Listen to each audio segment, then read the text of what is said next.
Ini sudah banyak yang bergabung ya. Baik, kita mulai saja teman-teman ya.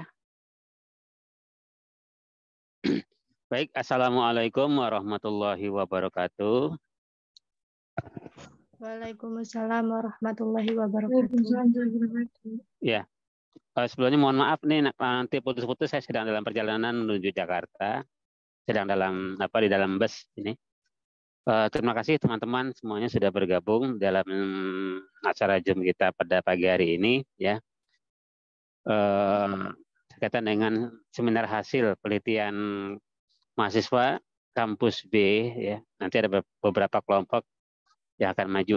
Nah, sebelumnya syukur alhamdulillah kehadirat Ilhai Robi ya, yang sampai dengan pagi hari ini kita masih diberikan kesehatan, masih diberikan kesempatan, sehingga dengan kesehatan dan kesempatan tersebut kita dapat mengikuti, dapat melaksanakan berbagai kegiatan, berbagai aktivitas ya. Termasuk aktivitas kita pagi hari ini pertemuan ke-14 berupa presentasi hasil penelitian dari kelompok kelas metode penelitian bisnis. Salawat dan salam selalu terlimpah curahkan kepada junjungan kita Nabi besar Muhammad SAW, pada keluarganya, kepada sahabatnya, kepada umatnya, dan semoga kita yang hadir pada acara Zoom ini termasuk daripada umat baginda Rasul yang akan mendapatkan syafaatnya di yaumil akhir nanti. Teman-teman semua, agar pertemuan kita pada pagi hari ini bernilai ibadah, mari kita mulakan dengan basmalah bersama. Bismillahirrahmanirrahim. Nah, izin menyampaikan teman-teman semua yang hari ini bergabung, ya mungkin ada yang dari kelas lain ya, dari kelas kampus Bekasi maksud saya, ya, karena kami juga mengundang teman-teman mahasiswa dari kampus Bekasi A ya untuk berkenan bergabung yang memang sekiranya pagi hari ini memiliki kelowongan waktu ya. Ya, terima kasih ya yang telah bergabung di sini. Ada Mbak Desi Fitri ya, Mbak Desi Fitri Rahmanita, Mbak Esi Anggun ya, ada siapa lagi nih, Mbak Ima Bonita ya, Mbak Mas Wildan. Oke. Nah, untuk kesempatan kali ini ya ada 3 kelompok rencananya yang akan presentasi berkaitan dengan hasil penelitiannya. Seperti itu. Namun seperti yang siap hanya satu kelompok saja, atau kelompok satu. Namun tak apa ya, tanpa mengurangi dari makna daripada pertemuan kita ke-14 ya pada pagi hari ini ya. Nanti akan dimulakan dari kelompok 1 ya, yang terdiri dari Mbak Dini, Mbak Dewi, dan Mbak Vila. Sudah siap ya? Sudah siap, oke. Oke, semangat ya, walaupun hanya satu tim, tidak apa-apa ya. Yang penting tunjukkan hasilnya sebaik mungkin ya kepada teman-teman kita semua yang ada di sini, untuk kita sharing bersama terkait dengan bagaimana sih melakukan penelitian terkait utamanya adalah bisnis gitu. Yang tujuannya apa? Tujuannya adalah untuk kita belajar bersama terkait dengan penyusunan skripsinya nanti gitu ya. Karena teman-teman ya dalam penyusunan skripsinya, dari mulai penyusunan atau penentuan judul gitu kan ya, lalu mencari literatur, membuat kuesioner, merancang kuesioner, sampai dengan mengolah data dan menarik suatu kesimpulan, adalah sebagaimana yang sudah teman-teman lakukan by tim ini, by kelompok ini. Dan juga ya untuk kelompok itu, tugas kelompoknya sebagai dasar untuk menjawab soalan UAS. Jadi UASnya tidak keluar jauh daripada apa yang sudah teman-teman kerjakan gitu ya di kelompoknya. Ya, nanti keluar semua tuh ada 8 soal yang sudah saya susun untuk UASnya, dan 8 soal itu keseluruhannya adalah dari yang teman-teman lakukan. Gitu.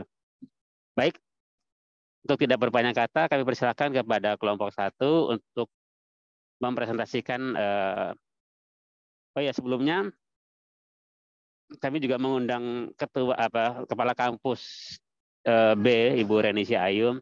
Namun beliau berhalangan hadir karena sedang ada rapat di pusat, tapi akan mengusahakan hadir secara off cam ya, off cam, mungkin untuk memantau juga dan melihat seperti apa mahasiswa kampus B ini melakukan penelitian. Dan juga untuk artikelnya sudah kami sampaikan kepada Bu Ayu, selaku Kepala Kampus, dan juga sudah minta izin ke beliau agar hasilnya ini nanti akan dipublikasikan ke jurnal Sinta 4 rencananya. Sinta 4 itu jadi suatu kebanggaan tersendiri bagi mahasiswa, utamanya adalah mahasiswa kampus B, ada suatu hasil penelitiannya yang dipublikasikan di Sinta 4, ya, seperti itu. Dan rencananya juga artikelnya ini terbit di bulan September, gitu ya, di bulan September. Jadi nanti di ajaran baru itu teman-teman sudah punya satu karya ilmiah yang mudah-mudahan dapat direferensikan untuk penelitian teman-teman yang sedang menyusun skripsi, seperti itu, ya. Silakan untuk kelompok 1 mempresentasikan hasilnya dari mulai memperkenalkan diri dan lainnya. Silakan kepada kelompok. Baik, sebelumnya saya izin share screen.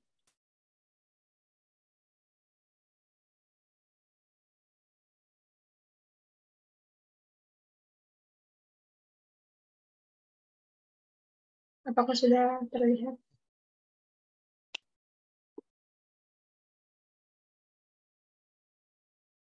Sudah ya. Assalamualaikum warahmatullahi wabarakatuh. Waalaikumsalam warahmatullahi wabarakatuh. Selamat pagi dan salam sejahtera untuk kita semua. Yang terhormat Ibu Renisha Ayu Utami, SAB, MA selaku Kepala Kampus B Cikarang. Yang terhormat Bapak Muhammad Sofyan, SEMM selaku dosen pada mata kuliah metodologi penelitian. Dan teman-teman sekalian yang saya banggakan. Perkenalkan, saya Firel Fimutiah. Saya Dini Irma Fitria. Saya Dwi Astuti Skajati. Selaku mahasiswa semester 4, jurusan Administrasi Bisnis dari Kampus B Cikarang, Institut Ilmu Sosial dan Manajemen Setiami. Sebelumnya, saya ingin mengucapkan terima kasih kepada moderator, yaitu Bapak Sofyan, yang telah memberikan waktu kepada kami untuk memaparkan hasil dari penelitian kami yang berjudul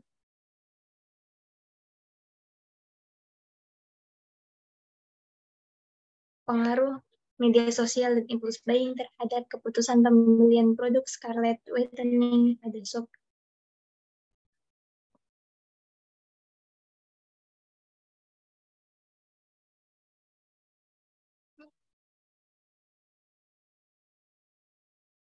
Latar belakang kami memilih judul ini karena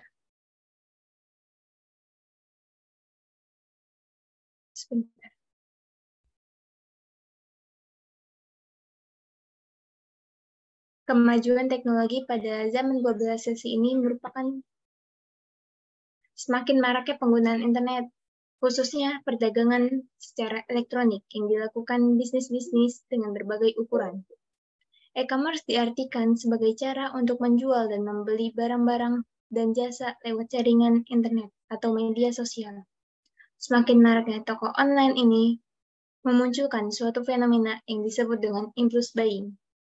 Konsumen yang melakukan impulse buying tidak berpikir untuk membeli produk atau merek tertentu. Konsumen pada umumnya langsung melakukan pembelian secara pembelian karena ketertarikan pada produk atau merek saat itu juga. Konsumen cenderung untuk membeli secara spontan atau refleks. Latar belakang kami memilih produk Scarlett adalah salah satu produk yang banyak diperbincangkan atau yang digunakan oleh kalangan remaja adalah produk Scarlett Whitening. Bodylation Scarlett telah memimpin jauh, bahkan mengalahkan brand internasional Nivea. Brand lokal Scarlett memimpin jauh penjualan kategori Bodylation dengan market share sebesar 23,42%. Sehingga penulis memilih brand Bodylation Scarlett karena produknya sekarang sangat diminati di kalangan remaja. Dan produknya yang inovatif dengan kualitas yang sangat bagus dan harga yang cukup terjangkau di kalangan mahasiswa. Tujuan penelitian ini adalah untuk mengetahui pengaruh media sosial dan impulse buying terhadap keputusan pembelian produk Scarlett Whitening. Landasan teorinya yaitu, untuk landasan teori dari media sosial menurut Carr and Hayes tahun 2015 adalah media berbasis internet yang memungkinkan pengguna berkesempatan untuk berinteraksi dan mempresentasikan diri baik secara seketika ataupun tertunda dengan halayak luas maupun tidak, yang mendorong nilai dari user-generated content and persepsi interaksi dengan orang lain. Landasan teori dari impulse buying yaitu suatu perilaku tanpa direncanakan dengan hasrat untuk dapat memiliki sesuatu yang menggairahkan dan pengambilan keputusannya relatif cepat, menurut Widyati and Gozi tahun 2018. Yang terakhir yaitu landasan teori untuk keputusan pembelian adalah membeli merek yang paling disukai, menurut Cutler and Armstrong tahun 2008. Untuk pemaparan selanjutnya akan disampaikan oleh Kak Dini.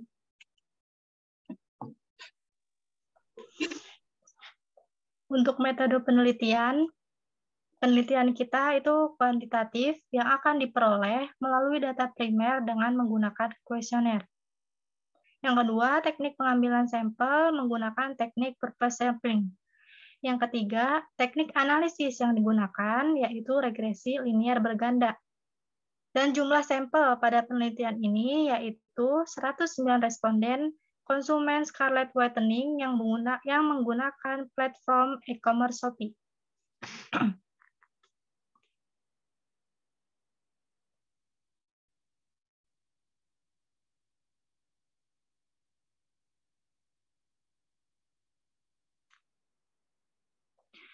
Untuk selanjutnya, hasil uji koefisien determinasi. Nilai koefisien determinasi atau R kuadrat sebesar 0,642. Hal ini menunjukkan bahwa semua variabel bebas yaitu media sosial X1 dan impulse buying X2 secara serentak mempengaruhi keputusan pembelian atau Y sebesar 64,2%, sedangkan sisanya yaitu sebesar 35,8% dipengaruhi oleh variabel lain yang tidak diuji dalam penelitian ini, seperti harga, kualitas produk, distribusi, dan promosi.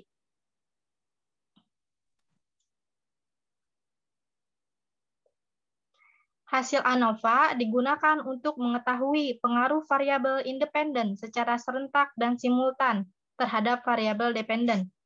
Dari hasil ini dapat dilihat bahwa nilai signifikan sebesar 0,01 kurang dari 0,05, sehingga dapat disimpulkan bahwa terdapat pengaruh media sosial X1 dan impulse buying X2 secara bersama-sama dan serentak atau simultan terhadap keputusan pembelian Y.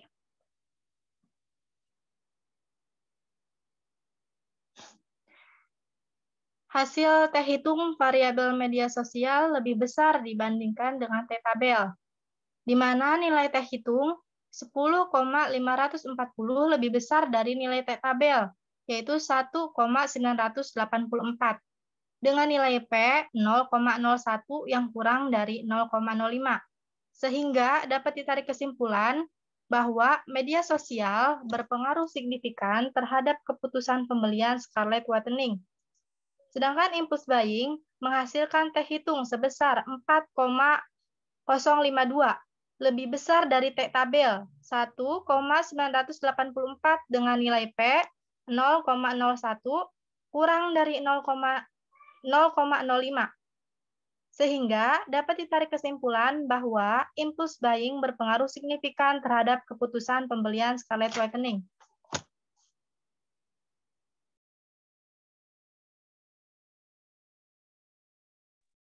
Selanjutnya, adapun besaran pengaruh variabel media sosial terhadap keputusan pembelian dan pengaruh impulse buying terhadap keputusan pembelian dapat dilihat pada tabel 4 berikut ini.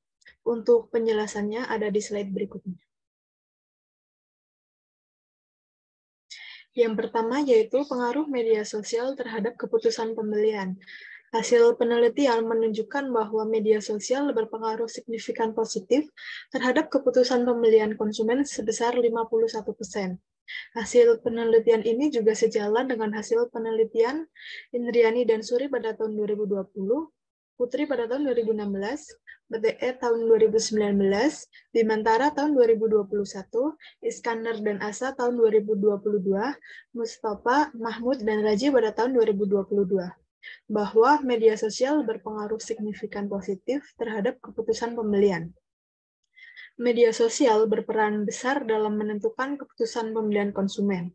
Media sosial telah memfasilitasi dan meningkatkan aliran informasi dengan membuat kemudahan untuk menyebarkan informasi kepada konsumen, sehingga konsumen dapat memiliki pertimbangan-pertimbangan untuk melakukan keputusan pembelian.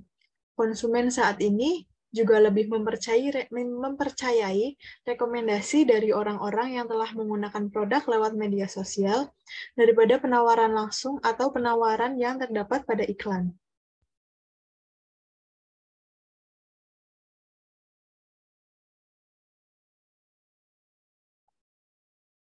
Yang selanjutnya yaitu pengaruh impulse buying terhadap keputusan pembelian. Hasil penelitian menunjukkan bahwa impulse buying berpengaruh signifikan positif terhadap keputusan pembelian sebesar 13,2%. Hasil ini sejalan dengan hasil penelitian Rini dan Anasrullah pada tahun 2022, Maulana dan Supriyono pada tahun 2021, Naraswati dan Aziz pada tahun 2021, dan Anggraini pada tahun 2016, bahwa impulse buying berpengaruh signifikan positif terhadap keputusan pembelian. Hal ini menunjukkan bahwa impulse buying yang dilakukan oleh Shopee sudah cukup menarik. Keputusan pembelian yang dilakukan konsumen belum tentu semuanya direncanakan. Situasi dan kondisi dapat mendorong munculnya perilaku impulsif. Oleh karena itu, pemahaman perilaku konsumen penting dikaji untuk mengetahui tingkat intensitas kemungkinan konsumen berperilaku tertentu dalam memutuskan pembelian suatu produk bagi semua pelaku usaha. Selanjutnya, untuk kesimpulannya, media sosial dan impulse buying berpengaruh pada keputusan pembelian produk Scarlett Whitening sebesar 64,2%, sedangkan sisanya sebesar 35,8% dipengaruhi oleh variabel lain yang tidak diuji dalam penelitian ini seperti harga, kualitas produk, distribusi, dan promosi. Secara parsial, media sosial juga berpengaruh secara signifikan terhadap keputusan pembelian produk Scarlett Whitening sebesar 51%. Hal ini dikarenakan iklan yang diberikan memuat informasi produk, sehingga kesan yang muncul di ingatan akan produk itu menjadi positif. Dan untuk impulse buying juga berpengaruh secara signifikan pada keputusan pembelian produk Scarlett Whitening sebesar 13,2%. Hal ini dikarenakan karena impulse buying itu memiliki karakteristik yang independen, karena memuat berbagai ulasan dari konsumen yang sebelumnya telah menggunakan produk sehingga lebih terpercaya. Untuk saran dari peneliti, agar produk Scarlett Whitening tetap dapat bersaing, perusahaan itu harus tetap menjaga kualitas dari setiap produknya. Hal ini dikarenakan dengan kualitas yang terjaga, nantinya konsumen yang merasa puas terhadap produk Scarlett Whitening akan memberikan ulasan yang baik dan bahkan akan menyarankan orang-orang terdekatnya untuk menggunakan produk tersebut. Baik, sekian pemaparan dari hasil penelitian kelompok 1. Selanjutnya saya serahkan kepada moderator.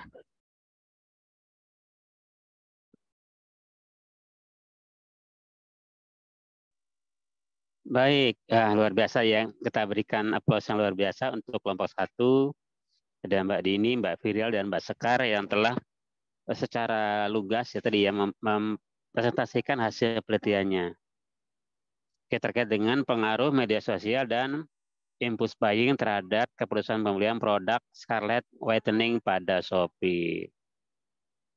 Nah, untuk selanjutnya kami persilakan kepada teman-teman yang hadir di sini, barangkali ada pertanyaan terkait dengan apa-apa yang disampaikan oleh kelompok 1. Kami persilakan kepada teman-teman yang ingin bertanya terkait dengan hasil penelitiannya atau metodenya atau apapun itu yang diteliti oleh kelompok 1. Kami persilakan.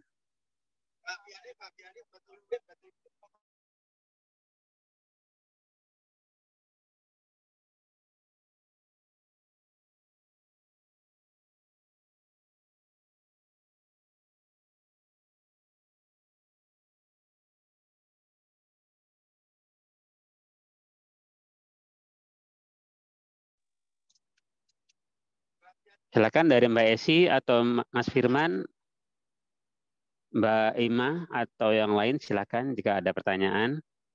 Mbak Vero. Ya. Ya, jangan ragu untuk bertanya karena ini adalah ruang untuk kita belajar bersama ya.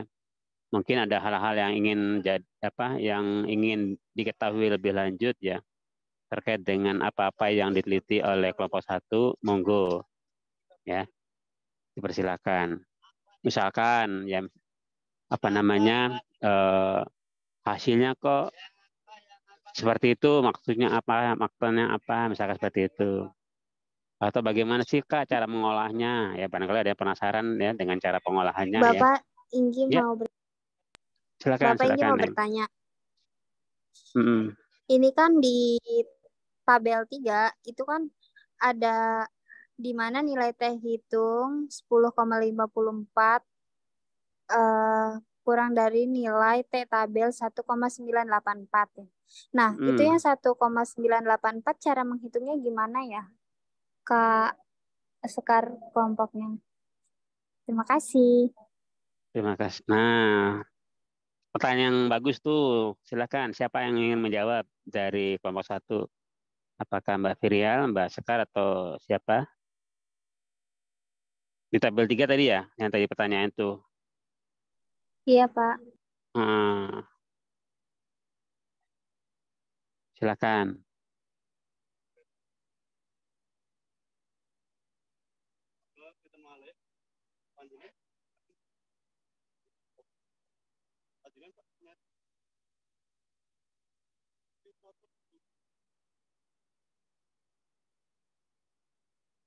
Bisa dipahami pertanyaan tadi ya, kelompok 1 ya.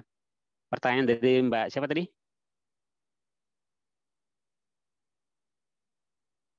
Dari Inggi, Pak. Dari siapa? Inggi, iya. Dari Mbak Inggi. Coba, siapa yang bisa menjelaskan? Mbak Sekar atau Mbak Dini? Atau Mbak Firial?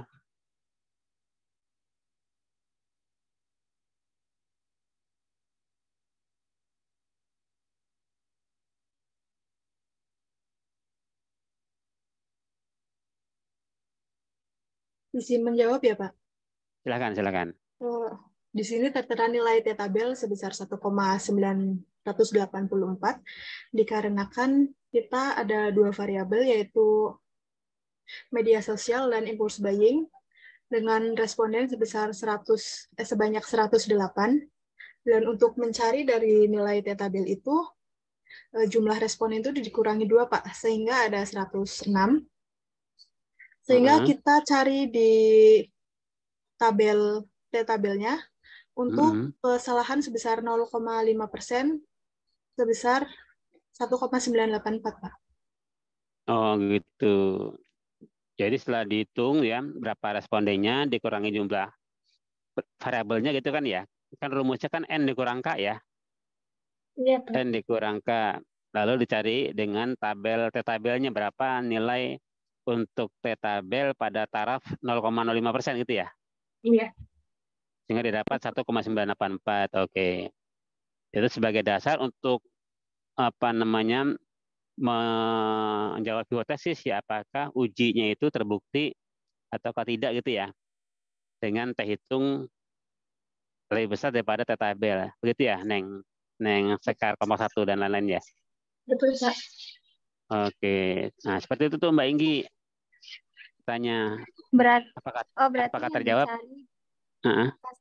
Berarti yang dicari dari T tabelnya itu hasil responden dikurangi 2 terus dicari di T tabelnya itu ya? Sebenarnya sih bukan kurang 2 ya, harusnya 3 ya kan, variabelnya 3 ya Neng ya? Iya Pak. kan N dikurang K itu adalah jumlah seluruh variabel yang diteliti.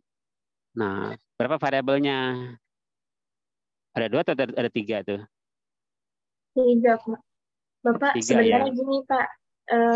Jadi kita tuh mencari, kan harusnya jumlah respondennya itu 105, ya kan 3 variabel. Nah, tapi saat kita cari di tabel itu cuma ada 100, Pak. Jadi kita menggunakan angka yang mendekati dengan jumlah variabel, jumlah yang kita teliti. Oh, gitu. Oke. Iya, nggak ada pasalnya. Oh, kalau menggunakan T-table yang di-sharing di kelas itu kan ada lebih dari 100 ya, kalau tidak salah. Tapi tidak apa-apa. Kurang lebih hampir sama sih emang nilainya sekitar 1,984 ya, atau 1,98. Itu adalah untuk T-tabel jika sampel atau responden di atas 100. Ya kurang lebih sama memang 1,98. Nah, kalau secara umum menurut teorinya Imam Ghazali malah T-tabelnya itu 1,96 rata-rata yang digunakan antara itu.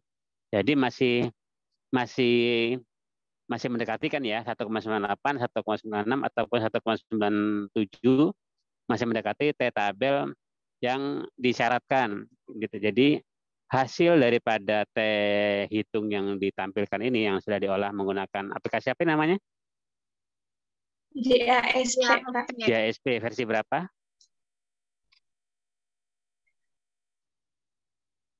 Versi berapa JSP-nya? Versi 0.12.7 ya? Iya, Pak. Iya. Nah, itu hasilnya. Ya, gitu. Ya. Jadi begitu Mbak Inggi ya. Jadi memang betul apa tadi disampaikan oleh teman-teman kelompok 1 untuk melihat atau membandingkan ataupun mencari berapa nilai T-tabel, maka kita harus mengetahui terlebih dahulu berapa responden yang kita teliti, gitu kan ya, berapa variabel yang kita teliti. Lalu hasil perhitungan rumusnya yaitu N dikurang K, di mana N adalah jumlah responden, K adalah jumlah seluruh variabel yang diteliti. Setelah dikurang didapat berapa nilainya, tinggal dicek, dilihat pada tabel T-nya sebagai alat bantu untuk mencari T-tabel dengan standar error yang sudah ditentukan dalam hal ini adalah 0,05 seperti itu. Sehingga didapatkan nilainya 1,984 atau 1,98 jika dibulatkan. Seperti itu ya. Baik, terima kasih Kak Sekar, Kak Firial, dan Kak Dini. Ya, terima kasih kembali. Ada yang lain? Silakan yang ingin bertanya.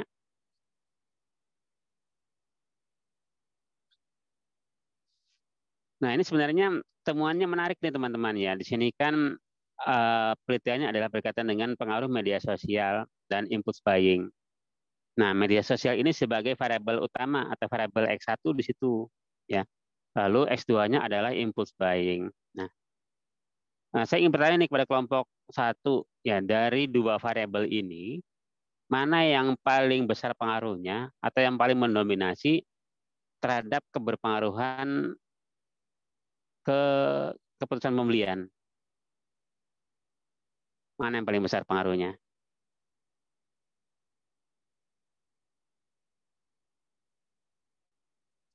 Media sosial kah atau impulse buying yang besar pengaruhnya? Yang paling besar pengaruhnya terhadap keputusan pembelian?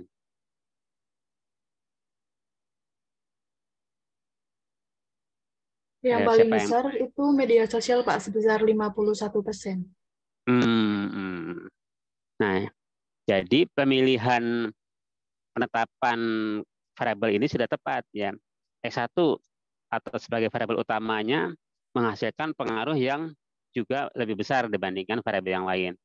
Jadi pemilihan ataupun penempatan variabel ini sudah tepat dilakukan oleh kelompok 1, di mana variabel utamanya adalah media sosial dan juga menghasilkan nilai pengaruh yang lebih besar atau paling besar dibandingkan X2 gitu.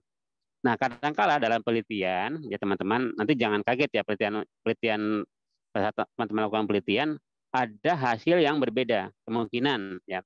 Misalkan X1-nya adalah ini media sosial, X2-nya lalu impulse buying.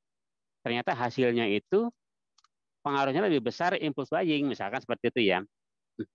Nah, itu juga kadang-kala terjadi seperti itu. Nah, nanti tinggal teman-teman analisa kenapa hasilnya S2 ini lebih besar daripada S1 sebagai variabel utamanya. Idealnya dalam penempatan variabel itu ya pengaruhnya juga harus lebih besar gitu. Nah, artinya apa? Artinya teman-teman dalam penempatan dan pemilihan variabel yang akan teman-teman teliti nanti ya, jangan sampai juga salah tempat. Ya, misalkan seharusnya dia ada di S1, nanti jadikan S2 gitu ya. Memang sih tidak ada apa namanya? Tidak ada larangan ya. S1 apakah S1 itu menjadi S2 lalu S2 menjadi S1, tetapi secara penempatan nanti akan berbeda makna ya. Semisal nih variabel media sosial dijadikan variabel X2 misal ya. Lalu hasilnya ternyata S1 S2 itu ya S2 ini tadi yang media sosial hasilnya lebih besar daripada S1. Nah, itu akan menjadi pertanyaan kenapa dia sebagai variabel yang kedua tetapi memiliki nilai yang lebih besar daripada X1. Nah, misalkan seperti itu. Nah, nanti harus bisa menjelaskan kenapa seperti itu. Namun di sini ya dari penelitian teman-teman kelompok 1 sudah tepat ini ya. Media sosial sebagai variabel utama dan juga menghasilkan nilai pengaruh yang paling besar dibandingkan variabel X2. Sehingga apa yang sudah dilakukan oleh kelompok 1 sudah tepat dari mulai penempatan dan pemilihan variabel sudah tepat ya. Itu dan juga hasilnya juga menggambarkan bahwa memang media sosial ini sebagai variabel utama dengan pembuktiannya adalah memiliki pengaruh yang lebih besar dibandingkan variabel X2. Seperti itu. Ya.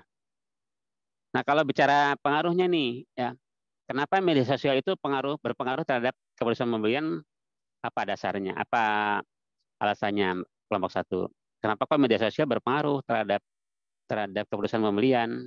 Apa sih dampaknya? Apa sih pengaruhnya?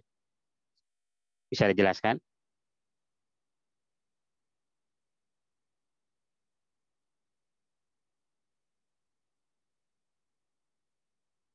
Izin menjawab, Pak. Silakan, Mbak Sekar. Karena dari media sosial itu telah memfasilitasi dan meningkatkan informasi dengan membuat kemudahan untuk menyebarkan informasi ke konsumen, Pak, sehingga konsumen itu lebih mudah mendapat informasi dari media sosial itu sendiri. Sehingga konsumen itu dapat memiliki pertimbangan-pertimbangan untuk melakukan keputusan pembelian, Pak. Nah, keren. Jadi itu ya, jadi tepat nih bahwa promosi melalui media sosial atau iklan melalui media sosial itu sangat tepat dan saat ini memang sedang menjadi suatu alternatif utama ya berbagai produk memasarkan ataupun mengiklankan produknya melalui media sosial. Itu kayaknya entah itu TikTok apapun itu namanya ya. Tapi adalah dalam kategori media sosial hingga masyarakat ya dalam hal ini calon konsumen sudah bisa mereview ya melihat review dari media sosial itu apakah reviewnya baik atau kurang baik dari medsos tersebut ya. Karena memang saat ini ya tanpa diakui atau tidak kekuatan daripada media sosial sangat besar pengaruhnya terhadap keputusan pembelian dari calon konsumen untuk membeli produknya apapun produknya entah itu produknya Scarlett dalam hal ini atau produk-produk lain kekuatan iklan daripada media sosial itu sangat besar. Keren. Silakan dari teman-teman lain barangkali ada pertanyaan, monggo. Saya mau bertanya untuk kelompok 1. Silakan Mbak Vero.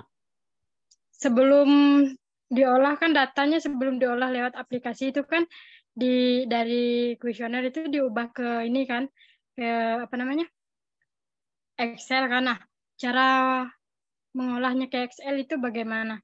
Apakah yang ditulis itu pernyataannya begitu? Soalnya saya lihat beberapa tutorial di YouTube kan dia tuh kayak nanti ada pernyataannya itu dibagi lagi ke dalam beberapa variabel lagi gitu.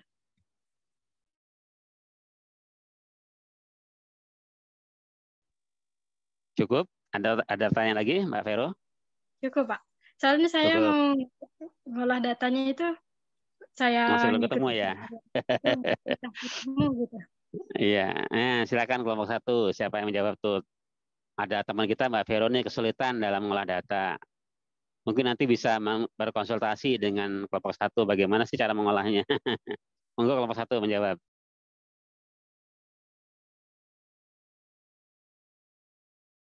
Mohon izin menjawab, Pak. Untuk mengolah data di awal itu, kita ambil datanya dari hasil responden di Google Drive.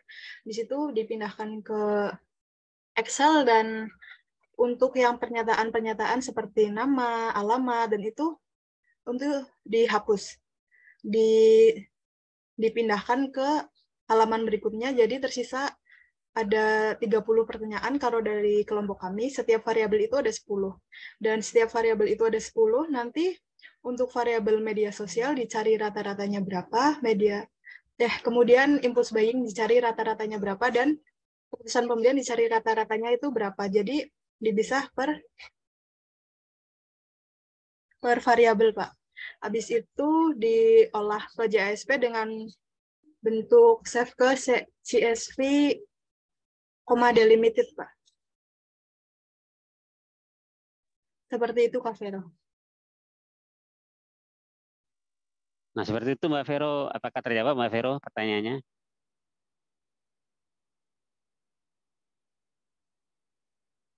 Ya. Jadi benar ya, jika kita melakukan pengolahan data menggunakan JSP, ya sebenarnya mudah ya teman-teman.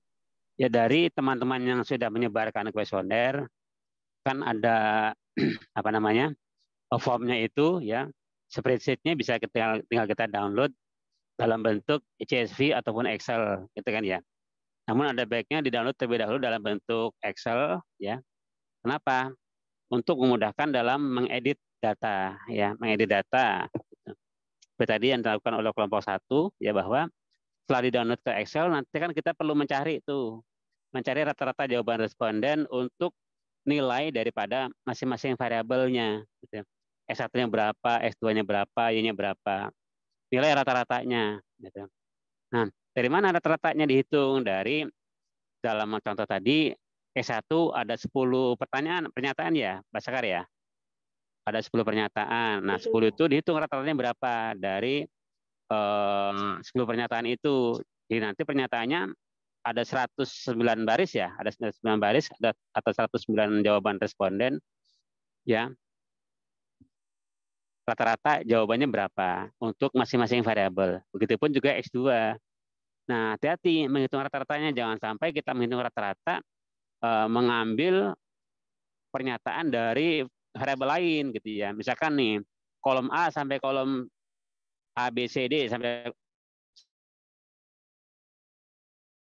10 baris, 10 kolom pertama. Nah, jangan sampai nanti untuk S2 ada keambil kolom yang ada di seharusnya masuk pernyataan daripada S1 masuk atau terhitung di kelompok pernyataan X2 seperti itu. Jadi kita harus teliti juga dalam menghitung rata-ratanya.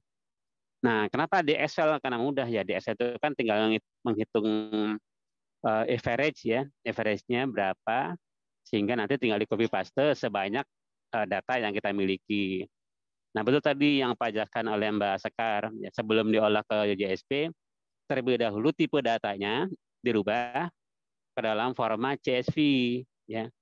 Kenapa? Karena JSP sendiri ya belum bisa memang belum support untuk Excel, hanya support untuk CSV dan lain-lain. Kenapa CSV? Karena CSV itu bisa menampung data jutaan record. Ya. Kalau Excel kan terbatas, kalau tidak salah hanya 12.000 gitu. 12.000 record data. Ya. Kalau kita misalkan datanya jutaan, ya Excel tidak mampu menampung data tersebut, sehingga dengan CSV bisa menampung data dalam jumlah yang jutaan. Sehingga untuk aplikasi-aplikasi yang pengolahan data biasanya menggunakan CSV gitu. Nah, seperti itu.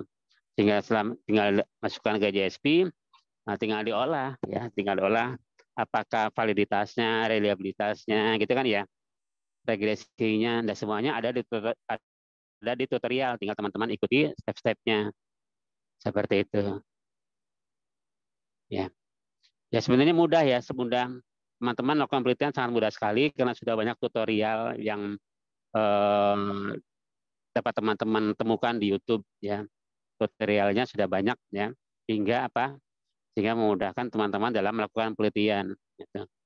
Hanya memang perlu praktek ya, perlu praktek dalam mengolah data. Karena di tutorial itu memang terlihat mudah ya, terlihat mudah. Namun jika kita tidak melakukan praktek secara langsung dalam pengolahan data, akan menemukan kesulitan tersendiri, gitu ya. Kenapa? Karena dalam mengolah data itu ada seninya, ya, ada seninya.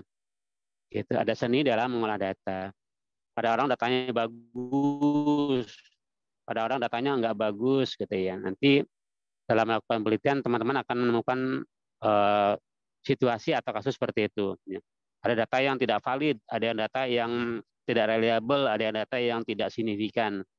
Nah, itu ada seni di dalam mengolah data dan seni dalam melakukan penelitian. Ya. Nah, itu yang membuat kita tertantang. Jadi kita tertarik dalam melakukan penelitian. Kenapa? Karena tidak selamanya hasilnya indah, gitu ya. Tak seindah yang dibayangkan kadang-kadang ya hasil penelitian kita itu. Kadang-kadang, wah hasilnya begini ya, tidak signifikan, hasilnya tidak valid, gitu ya. Nah, mungkin seperti itu. Silakan untuk teman-teman yang lain, barangkali ada pertanyaan ya terkait dengan hasil penelitian teman-teman kelompok 1 ini. Ini sudah keren, ini sudah luar biasa ya. Ini dari kami selaku dosen sangat mengapresiasi apa yang sudah dikerjakan oleh kelompok 1. Sangat apresiasi sekali ya. Makanya sudah kami rekomendasikan ini layak untuk terbit di jurnal Sinta 4 dan sudah disetujui oleh Kepala Kampus dalam hal ini Ibu Renisha Ayu. Sudah didukung penuh untuk kelompok 1 ini artikelnya dipublikasikan. Keren-keren. Silakan kelompok lain. Kelompok lain, teman-teman yang lain silakan kalau ada pertanyaan. Bapak, sebelumnya saya mau nanya Pak. Ya, kan silakan. kemarin kan Bapak minta kita untuk memasukkan jurnal terdahulu ya Pak, dijadiin tabel. Itu udah kita revisi Pak. Nanti yang revisinya dikirim ke grup Pak. Boleh ya, dikirim ke grup ya perbaikannya ya, untuk kita belajar bersama. Gitu ya. Jadi apa-apa yang teman-teman tulis di sini di kontennya itu harus ada harus terdaftar juga, harus sinkron juga dengan di daftar pustaka gitu ya. Jika memang setelah ditelusuri tidak ada atau sulit mencari pustakanya, maka silakan mengganti gitu ya. Gitu ya. Kita mencari referensi yang mudah ditelusuri gitu ya. Mudah ditelusuri dan mudah diakses ya. Jangan sampai nanti referensi kita itu ternyata sulit diakses gitu ya. Sehingga nanti menjadi mengurangi nilai ya. Jadi kalau di jurnal itu nanti akan dicek lagi tuh pada saat nanti kita submit ke jurnal akan ada reviewer ya. Reviewer untuk mengecek ke kesesuaian antara yang teman-teman tulis dengan daftar isinya. Dengan daftar pustakanya. Lalu kesesuaian dengan tujuan penelitiannya dan kesesuaian dengan pembahasannya. Jika itu sudah sesuai, ya sudah sinkron antara tujuan penelitian, gitu ya, dengan hasilnya, dengan kesimpulannya, dan dibuktikan dengan penelitian terdahulu yang mudah diakses, gitu kan ya. Nanti juga akan ada cek similarity, gitu, atau Turnitin, gitu ya, untuk mengecek seberapa besar ya tingkat similarity daripada artikel teman-teman ini, gitu. Ya, idealnya memang di bawah 30% untuk kelayakan suatu artikel. Nanti kita cek lagi nanti kita serahkan kepada penerbit untuk mereka review gitu kan ya. Jika memang nanti ada hal-hal yang perlu diperbaiki dari artikel teman-teman, nanti kita perbaiki bersama gitu kan ya. Tapi tidak apa-apa, itu adalah hal yang wajar ya dalam penelitian. Review, pendapat atau masukan itu ada sesuatu yang bagus untuk kebaikan artikel teman-teman, sehingga nanti artikel teman-teman menjadi lebih baik lagi. Itu ya. Itu. Ya, apalagi tadi harapannya dari Bu Ayu adalah harus Sinta 4 nih Pak Sofyan gitu. Karena artikelnya keren. Oh, siap. Nanti kita masukkan ke Sinta 4 gitu ya. Gitu ya. Seperti itu. Kelompok 1. Silakan, ada pertanyaan lain. Tadi ada dari chat ya, ada dari chat itu pertanyaannya itu seperti ini sudah benar belum, dari mana nih? Vero, dari siapa nih ya? Dari Mbak Dari Vero ini Vero. ya? Dari Vero ya. Ah, iya sudah benar, itu sudah benar ya, mencari rata-rata jawaban responden. Sudah benar. Ya. Tinggal kita harus teliti ya, jangan sampai masuk ke pertanyaan yang lain gitu ya. Dia pakai pernyataannya langsung ya Pak, nggak perlu pakai kode gitu ya? Oh nggak perlu, kan itu sudah ada kode itu 1, 2, 3, 4, 5 itu kan kode. Jadi tidak perlu lagi dirubah gitu ya. Tinggal dihitung berapa rata-rata jawaban respondennya. Baik Pak.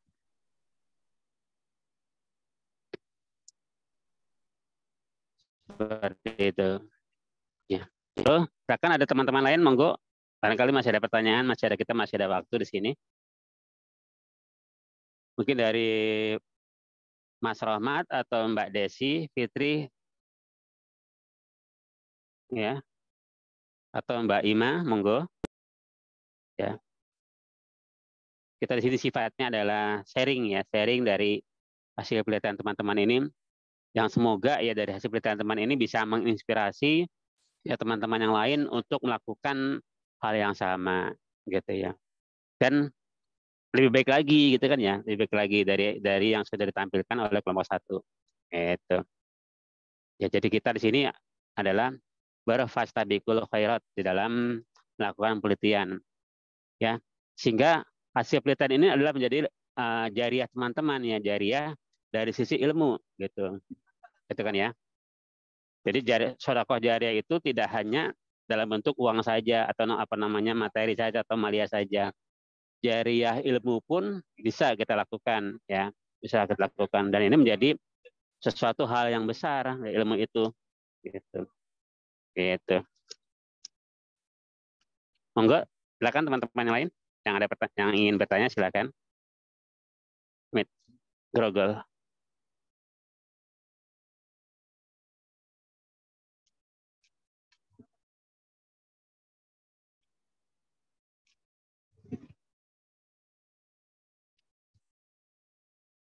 Untuk kelompok yang lain, apa kelompok Mbak Inggi, Mbak Vero atau Mas Fildan sudah siap atau bagaimana? Saya belum Pak. Belum, oke. Saya juga belum, Pak. Iya. Mas Fildan belum juga? Oke, ya. Jadi kita bisa belajar dari kelompok 1 ya, bahwa apa namanya, jika kita serius, kita fokus, semua sibuk ya, sibuk masing-masing memilah dan memilih serta membagi waktu yang ada, gitu ya. Tinggal kita fokus karena tutorial sudah banyak ya, tinggal apa namanya, tinggal kita pelajari. Jika ada kesulitan juga kita bisa sharing kesulitannya di mana gitu ya. Sehingga apa namanya, bisa menjadi suatu motivasi ya, motivasi kita bersama bahwa oh ternyata kita kurang nih motivasi diri untuk menyelesaikan suatu artikel gitu ya. Gitu. Karena apalagi ini bertim kan harusnya bisa saling bahu membahu ya. Gitu.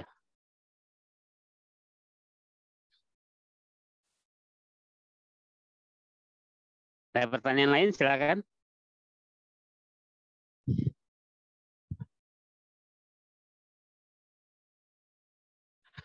Oke. Jika tidak ada, silakan dari kelompok 1 menyampaikan closing statement. Siapa yang ingin menyampaikan? Apakah Mbak Dini, Mbak Virial, atau Mbak Sekta untuk menyampaikan closing statement dari teman monggo kelompok 1.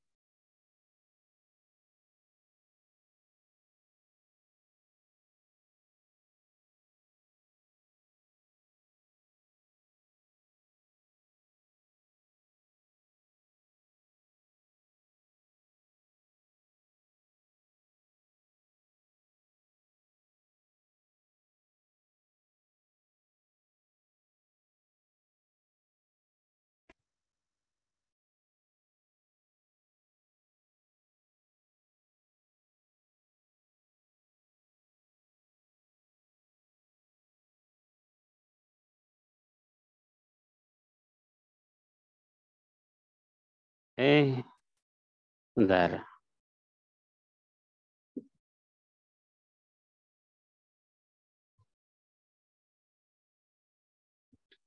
Silakan. Dari kelompok 1 barangkali ada yang menyampaikan closing statement-nya. Monggo.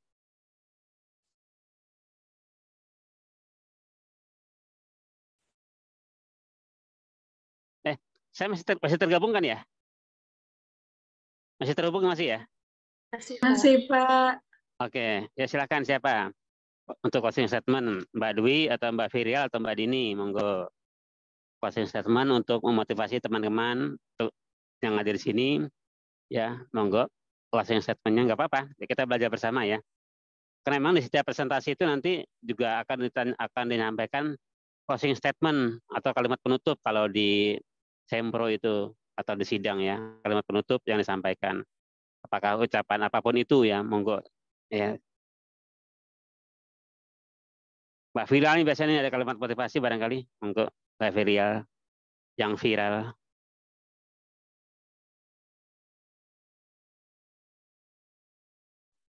Baik, untuk closing statement dari kelompok kami, sebelumnya, ya Allah dipin. Nggak apa-apa. Ya, ini kan online, besok, apalagi kapan nanti teman-teman akan melakukan presentasi secara offline kan lebih menantang lagi ya, memacu adrenalin. Monggo, Neng Virial. Baik, closing statement dari kami, sebelumnya kami mengucapkan terima kasih kepada Bapak Sekjen karena telah memberikan arahan dari mulai masukan tentang judul dari artikel ini sampai cara kita untuk menyelesaikan artikel ini semua diarahkan dengan baik banget sama Bapak. Kami mengucapkan terima kasih atas kesempatan tersebut. Ini merupakan sebuah pengalaman yang luar biasa untuk kita, untuk semester ini ataupun nanti yang akan kita gunakan saat semester akhir. Sedih banget dah.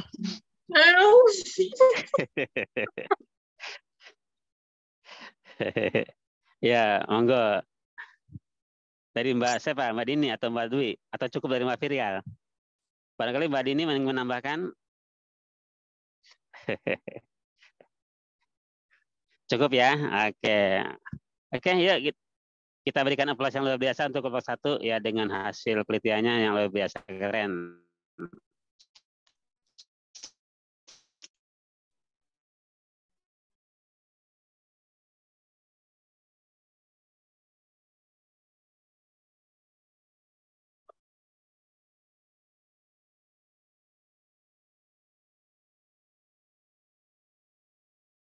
Ya.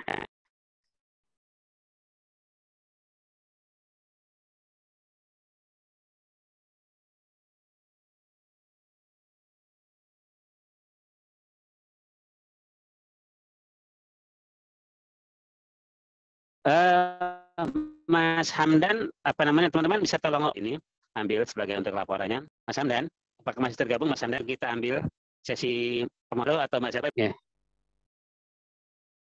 Baik, Bapak. Tampilkan wajah cantik Anda, tampilkan wajah ganteng Anda. Untuk kita tampilkan nanti pajang di majalah Truncung. Mohon maaf Bapak, kameranya sedang buruk Bapak. Saya tidak bisa on cam.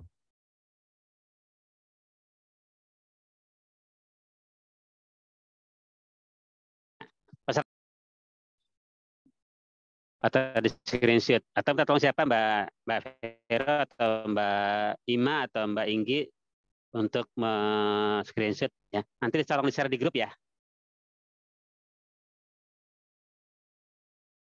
Sudah? Sudah di-capture? Sudah Bapak. Sudah ya. Oke. Ya, terima kasih teman-teman semua ya untuk presentasi yang luar biasa ini ya teman-teman kelompok 1 yang semoga dari presentasi teman-teman kelompok 1 ini mampu memotivasi teman-teman yang lain ya untuk menyelesaikan tugasnya ya. Masih ditunggu. Kenapa? Karena tugas teman-teman yang kerjakan itu nanti akan muncul di UAS ya gitu ya. Sehingga dengan dasar itu teman-teman akan mampu menjawab soalan UAS. Karena nanti jawabannya nanti akan berbeda kan ya, akan berbeda masing-masing kelompok, hasilnya berbeda, judulnya berbeda. dan juga kesimpulan yang berbeda. Gitu, seperti itu. Baik ya, untuk acara hari ini lebih kurangnya mohon maaf. Ya, kami akhiri dengan wassalamualaikum warahmatullahi wabarakatuh. Waalaikumsalam warahmatullahi wabarakatuh. Terima kasih Bapak.